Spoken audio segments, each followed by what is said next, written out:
বাংলাদেশের ভাগ্য আকাশে উত্তর গগনে কালো মেঘ জমা হয়েছে, ঝড়ের পূর্বাভাস লক্ষ্য করছি। বাংলাদেশের প্রখ্যাত ইসলামী চিন্তাবিদ ও বাংলাদেশ জামায়াতে ইসলামীর সাবেক নায়েবে আমির মাওলানা দেলোয়ার হোসেন সাঈদীর মৃত্যু নিয়ে নতুন করে আলোচনা শুরু হয়েছে। তার মৃত্যুর পেছনে ভারতের গোয়েন্দা সংস্থা র এর ভূমিকা থাকার অভিযোগ উঠেছে।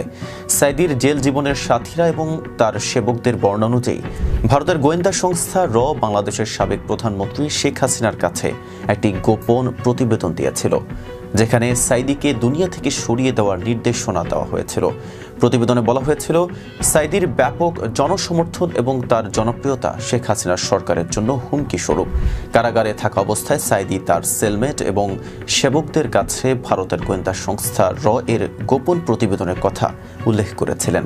তিনি বলেছিলেন, আমার জনপ্রিয়তা দেখে ভারতও ভয় পেয়েছে। তারা শেখ হাসিনার সরকারকে নির্দেশ দিয়েছে আমাকে যে কোনো উপায়ে দুনিয়া থেকে সরিয়ে দিতে। সাঈদী তখন বলেছিলেন, তার বিরুদ্ধে মানবতা বিরোধী মামলা এবং ফাঁসির রায় ভারতের চক্রান্তের একটা অংশ। উল্লেখ্য, 2023 সালের 13 আগস্ট দুপুরের দিকে দেলোয়ার হোসেন সাঈদীকে কাশিমপুর কেন্দ্রীয় কারাগারের পার্ট 1 থেকে অনেকটা সুস্থ অবস্থায় গাজীপুরের তাজউদ্দিন মেডিকেল কলেজ হাসপাতালে পাঠিয়েছিল কারা কর্তৃপক্ষ। এর আগে কারাগারের ডাক্তার সহকারী সার্জন ডক্টর খালিদ মাহমুদ তার স্বাস্থ্য পরীক্ষা করে হাসপাতালে পাঠানোর পরামর্শ দিয়েছিলেন। কারা কর্তৃপক্ষের কথা মোতাবেক হাসপাতালে নেওয়ার পর তার স্বাস্থ্যের অবনতি হয়।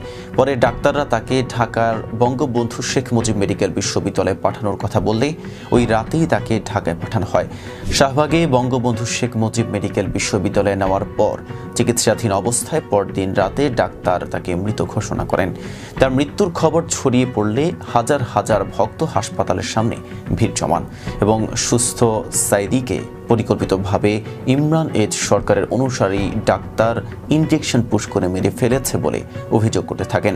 এ সময় পরিস্থিতি নিয়ন্ত্রণে অতিরিক্ত পুলিশ মোতায়েন করা হয়েছিল, যদিও তার চিকিৎসায় নিয়োজিত প্রফেসর ডক্টর এস.এম. মোস্তফা জামান সাংবাদিকদের প্রশ্নের উত্তরে বলেছিলেন, সাঈদী সাহেবের হার্ট অ্যাটাকে মৃত্যু হয়েছে।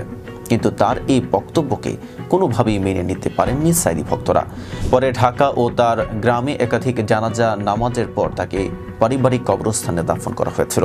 যদিও এই ঘটনার 2 মাস পর 2023 সালের 1 অক্টোবর দেলোয়ার হোসেন সাঈদীর ছেলে মাসুদ সাঈদী সাংবাদিকদের কাছে বলেছিলেন, কারাগার থেকে সুস্থ সাঈদীকে এনেই পরিকল্পিতভাবে হত্যা করেছিল হাসিনা সরকার। হাসিনা আমাদেরকে সে সুযোগ দেয়নি, শুধু তাকে সুযোগই দেয়নি, বরং পরিকল্পিতভাবে তাকে তারা দুনিয়া থেকে বিদায় করে দিয়েছে।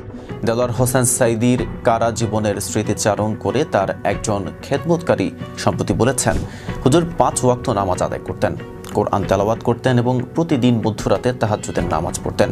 ফজরের নামাজের পরই তিনি ঘুমাতেন। কারাগারে তার উপর কঠোর নজরদারি ছিল। বাহিরের খাবার দেওয়া হতো না। তিনি কারাগারের সাধারণ খাবার এবং ক্যান্টিন থেকে কিনে খেতেন। ব্যক্তিগত আলাপে তিনি বলতেন, কোরআনের শিক্ষা ছড়িয়ে দিতে 55টি দেশে ইসলাম প্রচার করেছেন তিনি। কারাগারে বসেই তিনি নন্দিত জাতি নন্দিত গন্তব্য শিরোনামে 552 পৃষ্ঠার একটি বই লিখেছেন, যা বর্তমানে বাজারে পাওয়া যায়। দেলোয়ার হোসেন সাঈদীর মৃত্যু নিয়ে এখনও অনেক প্রশ্ন রয়ে গেছে। তার ভক্তরা এবং পরিবার ভারতের গোয়েন্দা সংস্থা র এর ভূমিকা এবং শেখ হাসিনার সরকারের সম্ভাব্য জড়িত থাকার বিষয়ে তদন্তের দাবি জানিয়েছেন। উল্লেখ্য, দেলোয়ার হোসেন সাঈদী ছিলেন বাংলাদেশের অন্যতম প্রখ্যাত আলেম ও ইসলামী ব্যক্তিত্ব। তার বক্তব্য ও লেখনী দেশ বিদেশে বিপুল সংখ্যক মানুষের হৃদয়ে স্থান করে নিয়েছিল। তিনি শুধু একজন ধর্মীয় নেতাই ছিলেন না, বরং তার রাজনৈতিক দূরদর্শিতা এবং ইসলামী মূল্যবোধের প্রতি অটল অবস্থান তাকে সাধারণ মানুষের কাছে প্রিয় ব্যক্তিত্বে পরিণত করেছিল। কিন্তু তার এই জনপ্রিয়তা এবং ইসলামী আন্দোলনের নেতৃত্ব দেওয়ার কারণেই তিনি কিছু মহলের চক্ষুশূলে পরিণত হন।